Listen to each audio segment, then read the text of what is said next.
Everyone, coming up on this episode of Random Fit, myself, Wendy Batts, and co-host Ken Miller, we are going to talk about mobility matters. It's not just a buzzword. It is more than just flexibility. Ken, what are we going to discuss? We're going to talk about, like you said, Wendy, what is it? And more importantly, how do you get it and how do you keep it? So on this episode, like, follow, subscribe, download, give us a 5 out of 5 or 5 stars, if you will. And, hope you guys enjoy the show. You're listening to Random Fit with hosts Wendy Batts and Ken Miller, winner of a Gold Markham Award for Digital Media.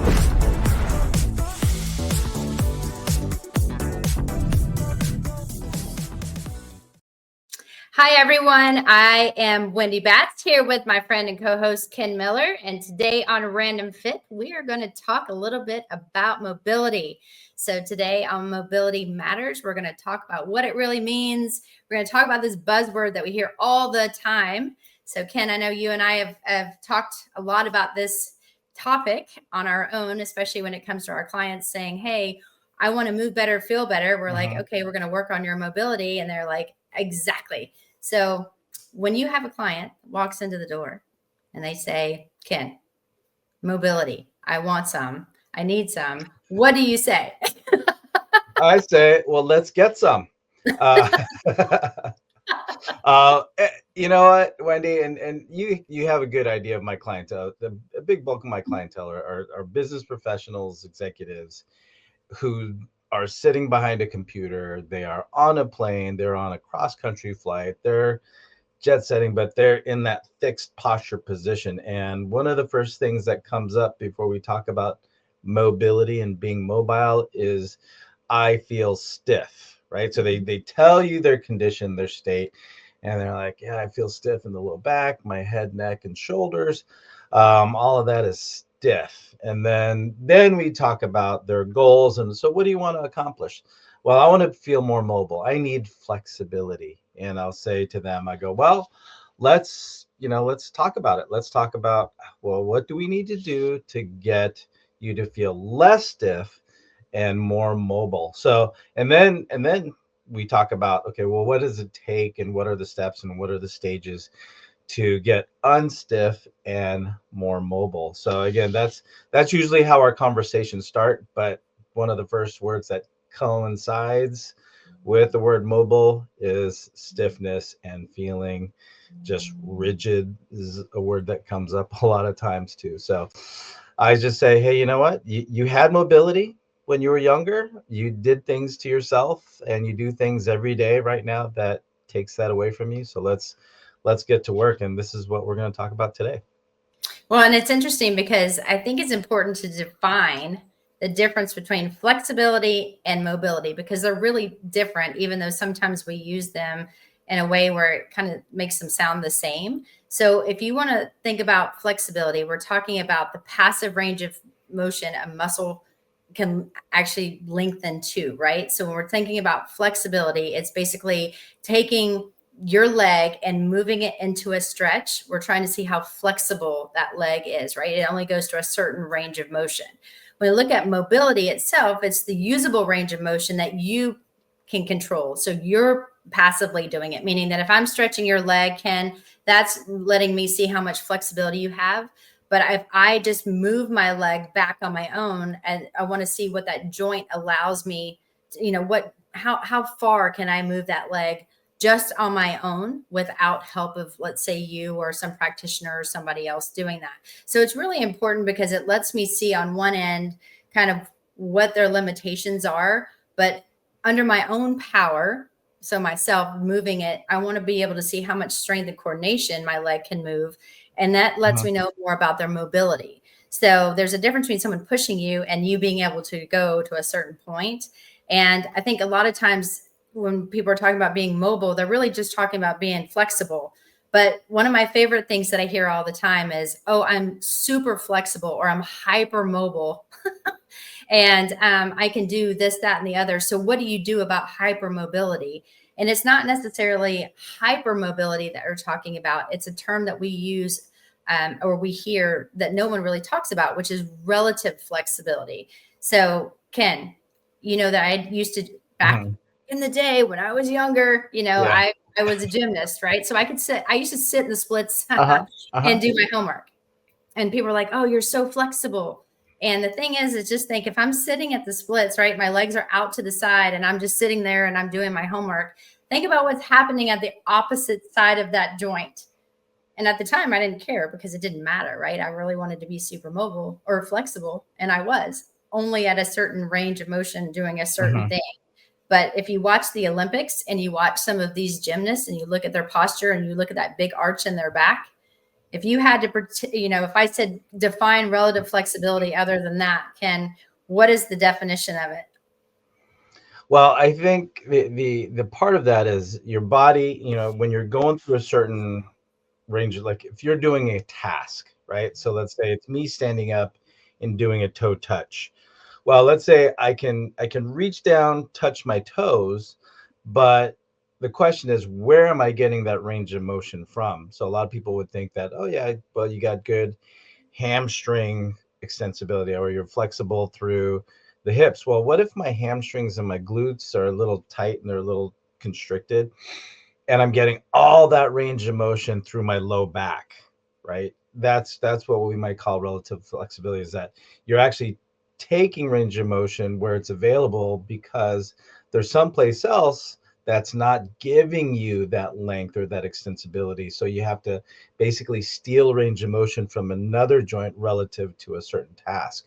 It's kind of like, or, another one is where you do a pec stretch, right? You you've got your forearm on a door jamb, right? And you lean into it. But what people wind up doing? I know you can't see it if you're watching this. If my shoulder joint starts to pop forward, right? I'm not getting a stretch through the pec or the anterior shoulder. I've actually compensated my way by basically tilting and internally rotating through the shoulder for me to get my chest or my torso to rotate. So that basically we're stealing from internal rotation for the sake of that lack of abduction. So I think it's really funny that you talk about, Wendy, gymnasts, because when I was a strength coach at Cal, one of the teams that I have was women's gymnastics. And I remember the first day that I told them, all right, the next stretch we're going to do, which I shouldn't have said it that. When I think about it, I should have phrased it a different way. We're going to do a kneeling hip flexor stretch. And that's one of the things that said, oh, coach, I could do that. And what did they do, Wendy? And again, great example of relative flexibility. They got on one knee, they were lunging forward, and what did they do? Their backs were arched like a big reverse C. So the intention of a hip flexor stretch, for those of you that don't know, is to get a little bit of length through the front of the hip, right? Well, what they were doing, a lot of them were tight enough through the front of the hip that they couldn't extend. So they had to steal a range of motion from that lower spine, that lumbar spine, where they were now taking that lower spine and going into extension through the lower lumbar, right? So they weren't getting it through the front of the hip, they were stealing it from the back. So the first thing I did was I had to back them off, correct them by bringing their hips back. Let's work on a posterior tilt, squeeze the glutes, pull the belly button in towards the spine. And I'll tell you what, Wendy, 90% of them, just by repositioning their hip and making sure we got the range of motion from the front of the hip and we stopped stealing from the low back, right? A lot of them, they were done right there. They felt it. We didn't have to go any further. There was no lunging, just that little posterior tilt, activation of the glutes and the lower core muscles, and they were done. They felt it right there just by addressing the component of relative flexibility, because the low back was stealing the range of motion that the front hip didn't have. So that's my contribution to the sport of gymnastics. Well, and it's interesting because if you guys have ever taken gymnastics or seen a gymnast, that low back arch, unfortunately, is something that you're going to see often because the finishing, your finishing pose, if you will. You're trying to stick a landing, put your hands up and hold that position without moving, because if you do move, you get points deducted. You want to stick the landing and hold that motion. And so they teach you, if you feel like you're going to fall, if you kind of arch your back and hold yourself, sometimes that will actually help you keep your footing and help you control your balance, especially if you're coming off something such as the horse or whatever it is that you're doing with an excessive amount of force into a solid stop. And so because of that, the hip flexors do get shortened. So again, just kind of to reiterate what Ken said, when we're talking about relative flexibility, your joint or the muscles that surround that joint can only go to a certain extent, because you're getting, you're kind of borrowing then.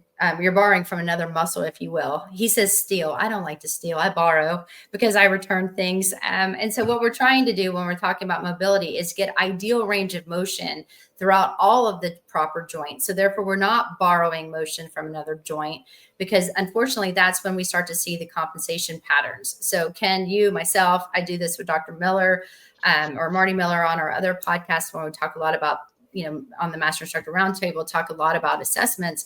The most important thing that we try to determine when somebody walks through the door is, how is the body moving? And if it's not moving with ideal range of motion at a joint, compensation patterns are going to occur. And so if we see when somebody is squatting, which is one of our major assessments that we do, we have someone lift their hands over their head, they spread their feet shoulder to hip width apart, toes are forward, and we have them squat down to chair height. Not how low can you go, but just to chair height.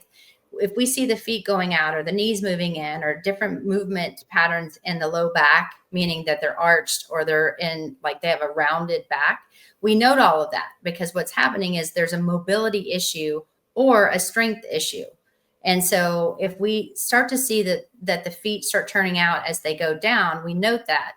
But then if we do some mobility testing, meaning we have them, kind of lunge forward with their toes 2 inches away from a wall, and we see if their knee can touch, and their knee cannot touch, then we know it's a mobility issue. There's an issue at the joint that's not allowing approximately 20 degrees of motion, or not allowing the motion that we want in the ankle. So it's having to borrow from something else. And that's what's bringing those feet outward. However, on the other side of that, if somebody did have their feet go out in that overhead squat when they were in motion, but we had them do a mobility test and their knee could touch the wall without compensation, we know it's a strength issue on the other side.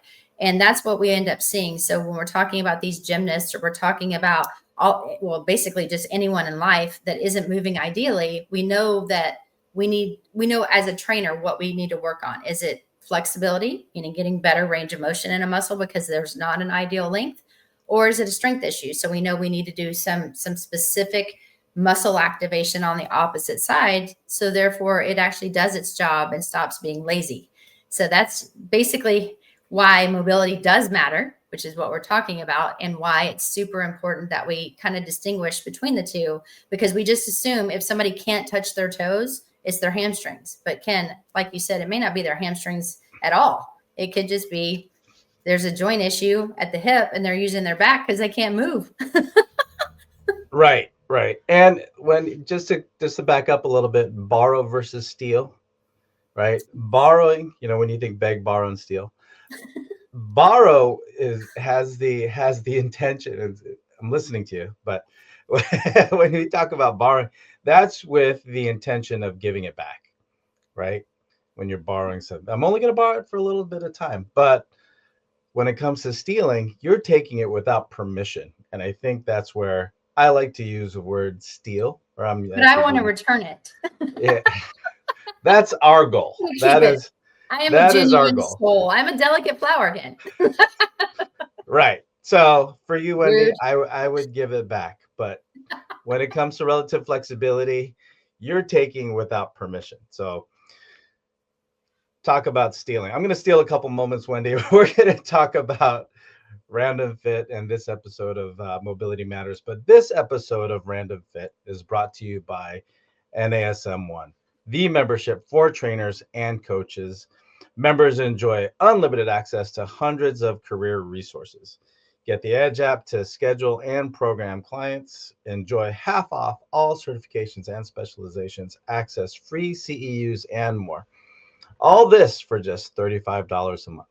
Go to nasm.org/membership to learn more about NASM 1. So Wendy, I think you're talking about the assessment process. You're talking about observing compensations and seeing where mobility lacks. And this is where, when I talk, again, going back to my clientele who's sitting stiff and rigid and lack of, feeling mobile, to talk about the difference between flexibility and mobility, one of the things that I tell them, especially when the phrase, and I know you've heard this a million times, Wendy, is like, what one stretch, what one thing can I do to be more flexible? And then that's when I interject and I say, it's not one thing, it's multiple things that you need to do to be able to control that range of motion that you're going to work towards. So we can foam roll, we can static stretch, but the control comes from doing the strengthening. So again, we can't talk flexibility without talking about stabilization and control, or as we like to call it, just strength. So from that vantage point, I also, the question I like to ask them is like, well, if you play chess, or if you play checkers, right? If you play any game, what's the one best move you can do for chess? And what do you think they're going to say, Wendy? Chest press. Oh, Barbell. no. I'm sorry. Chess, the game of chess, king, I don't queen. play chess. I play checkers. I don't know. Okay. All right. So that's why I give them a choice. Okay. If you play chess or checker, not chest, right? I thought you said chest. I was like, let me enunciate barbell chest better. press is what everybody says, by the way. It's But Monday. So I might say, okay, well, what's the best move for checkers? You need to jump over multiple times. Yeah, well, so you win. what's the best one? And Wendy, I'm priming you to say it depends. What's the situation? Yeah, is there another piece in front of me that I can I always have a move, Ken. Yeah. I am 20 moves ahead of you, buddy. That's right. Yeah. So my point is, when it comes to flexibility and mobility, and to kind of carry on with what you were talking about with assessments and observing compensations and looking at where are you lacking range of motion, or you're lacking, where you have too much range of motion, most people are lacking range of motion, is okay, well, not only are we going to work to get it, but we have to work to get you to control that range of motion. So now we're committing to the word mobility and not just flexibility, because you have to strengthen what you gain. Otherwise, you're going to get what we call naive flexibility. And naive flexibility, you don't keep for long. You can do all the stretching you want. And yeah, you might be able to get 15, 20 degrees, depending on where you're trying to get that flexibility from. But if the brain says, okay, I see you've got all that range of motion now, but you know what? I don't feel comfortable with that arm being that far back.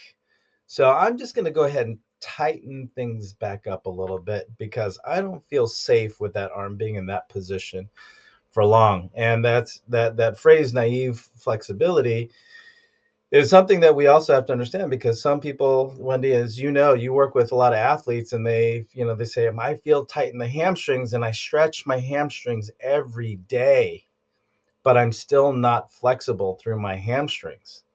So this is where the brain says, okay, well, you're feeling it. You're going to do something that actually makes it worse. So guess what? I'm going to have to tighten it back up again, because we are even more unstable unless we figure out, okay, how can we get stability through that joint? And that's, again, flexibility is only going to last as long as you can control it. Otherwise, the brain is going to take it away. We don't want to take it away. But I mean, I think that brings us to the conversation. So when you're thinking about mobility, we're looking at tissue capacity. So the muscles, the tendon, the fascia, and then we're looking at motor control, right? So our nervous system able to tell our body how to control that movement. Like you said, when it just stops. And then joint health, cartilage, capsule, synovial fluid.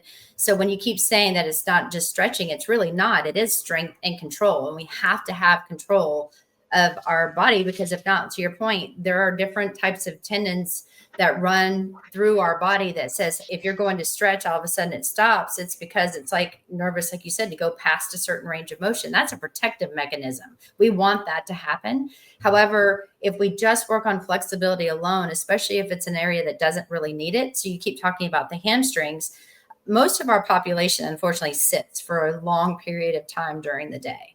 And when that happens, the front of our hips get tight, right? They're stuck in a shortened position because we're sitting down all day. Our body now says, okay, this is actually comfortable. And then when I go to stand up, we're still going to stand up. Even though our hip flexors are in a shortened position and they're still tight, then what ends up happening, that's how we get that low back arch. So when we were talking about it in gymnasts, that happens most of the time because of their sport.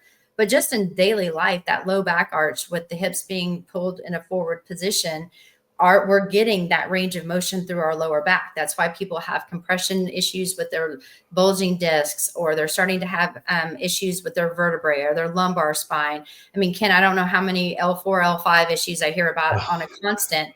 And it's because of that compression due to that low back arch, which was the cause, usually, not always, from the front of the hips being tight. But if my hips are forward, our hamstrings are lengthened. And so if I feel the back of my hamstrings, they feel really tight. But if I'm pulling a string from end to end, Ken and I are playing tug of war and you can pluck it, that's actually what's happening with our hamstrings. And so that's why we say, don't necessarily think, well, because it feels tight, we should stretch it. Because in that instance, the hamstrings are already in a lengthened position. And now I'm really pulling them even further. And that's when we start to get sprains and strains and all the things that we hear about, especially in athletes. If they go and touch first base and they're already in a lengthened position and they go to stretch a little bit more, there's just no more to give. So that's why the assessment process is important. But just because it feels tight doesn't mean it is tight. And that's why really understanding anatomy and physiology and the way the body moves, it's always going to take the path of least resistance. We're going to get movement no matter what. It's just, are we using the right things, or are we borrowing, my friend, from another joint or another muscle? And over time, if we keep borrowing and borrowing and borrowing, then we're going to end up having injuries, or we're going to have pain or discomfort in areas that could easily be avoided if we were saying, oh, wait, my hips are forward. It's not my hammies, it's my hips. So I stretch the right thing to realign the pelvis. So at the end of the day, mobility matters because we're trying to get range of motion back into the joint by ensuring we've got good motion or length into the right tissues in the front or on one side of the joint and the other, and they're playing nicely together.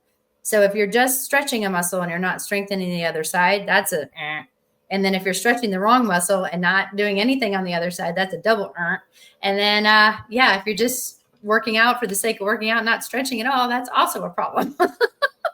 That's right. I like how you have two different buttons. So, yeah, I know.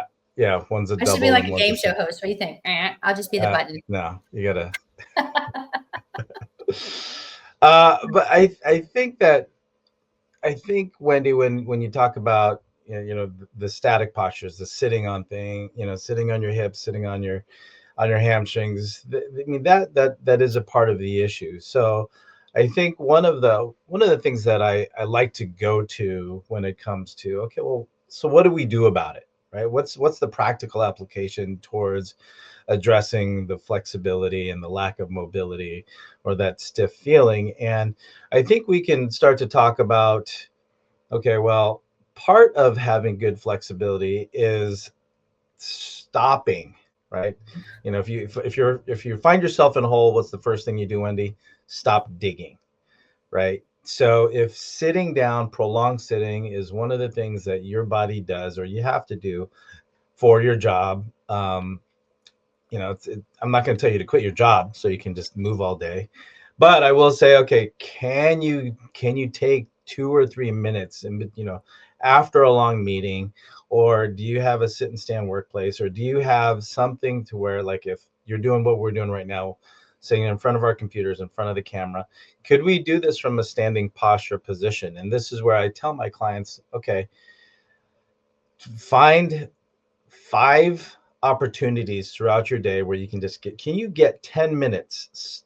I'm going to steal 10 minutes out of your day and basically so 5 2-minute bouts of movement. So here's what we're talking about, just micro movements. Or Wendy, you and I have had that episode on movement snacks, exercise snacks, right? We're not telling you to sprint down the block and back, get the heart rate up, or doing 50 squat jumps. What we are talking about, take a moment to do a standing hip flexor stretch. If you have the opportunity to lay down on the floor, doing thoracic T-spine rotations. If you do a floor bridge, something that just gets a little bit of blood flow to an area that tends to get tight or restricted.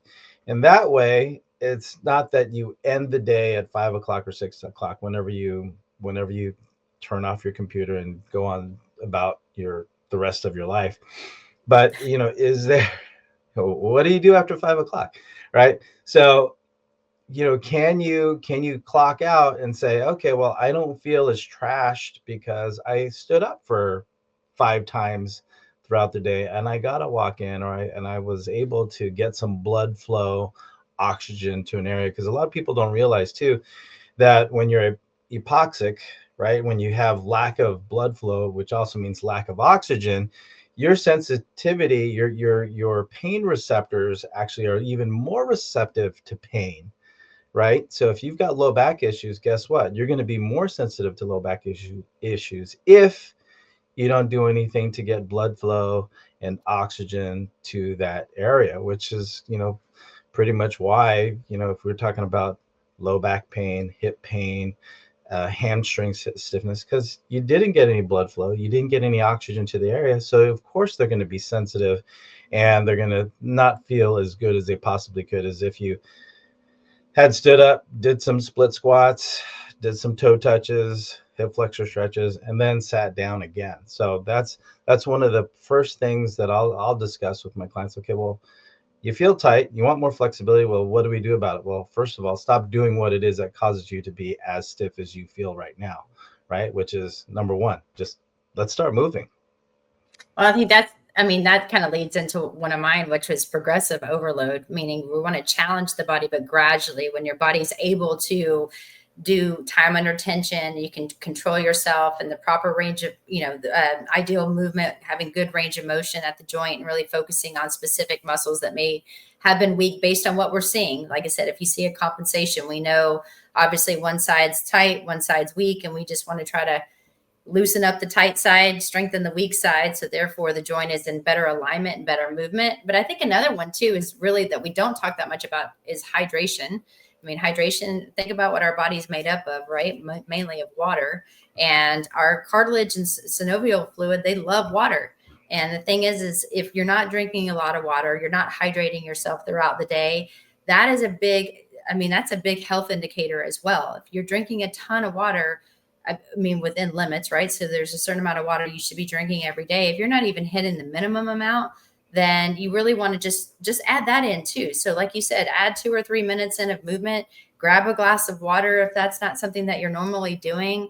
A little bit of easy movement in the start, and then gradually either add weight or add time. Get your body under stress in a good way. So therefore you're starting to strengthen areas, because if you just stretch and you don't do anything else and you're feeling a lot of discomfort, stretching is only going to help a little bit. It really is looking at it in its entirety. Sleep well, drink water, and then foam roll, stretch, and just do a little bit of strengthening. It doesn't even have to be a lot. A little bit goes a long way, Ken. Somebody told me that once. A little bit does go a long way. And I think, Wendy, going back to the assessment and movement efficiency and relative flexibility, I think also the point of basically doing stretches correctly is very important. Technique does matter. So one thing that when you and I teach workshops, Wendy, when we talk about the way you do an exercise is going to determine whether or not it was a good exercise to begin with. So if you had a good exercise done incorrectly, meaning you did have a good exercise, but it's done with compensations and done improperly, you're going to use all the bad muscles, not the muscles that you're intending to use. And the same thing goes for stretching. So if you go through a stretch and you a hip flexor stretch and you arch your back, you're not addressing the hip flexors, right? You're not addressing what you know to be an issue. So having a personal trainer who is, of course, as we would endorse, the National Academy of Sports Medicine, for information, and personal trainer who is skilled at watching observation and movement patterns. Or if you just want to go onto YouTube and look at the NASM account for flex, look up NASM flexibility on YouTube, and you'll see a bunch of stretches on there, and look at how they perform it, and how you can do something with proper form and technique, and go from there. So I think move often. Stay hydrated, of course, get your rest, graduate into a higher level of intensities. And then, of course, just make sure you're doing the right things right? You don't want to do the right things wrong. Yes, No. That would not be ideal, Ken. Yeah, we don't want to do that. So I think when it comes to mobility, Wendy, it's one of those that you think it's all straight and forward, but until you and I complicate things and add a little bit more depth and complexity, because it is a multimodal approach to increasing flexibility and range of motion. These are the things that we have to do to, make sure that if you want to be less stiff and more mobile, it's not just, okay, what's the one thing I need to do? It's not one thing, it's multiple things. But if you do it and you do it right, and you do it in the sequence that you need to do it, you're going to feel better. You're going to move better. So always the end goal. Yeah, always the end goal. Look good, feel good. But look good first. No, just gotta feel good first. Just kidding. So Wendy, thank you.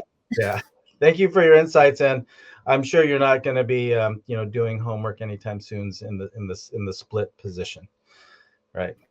Not for a while. If you try me or saw me try to do the splits now in my old age, oh my gosh, it's painful. It's painful. Would pop. And I'm like, how does this happen? But I'm telling you, if you also don't do it a lot, you will lose it.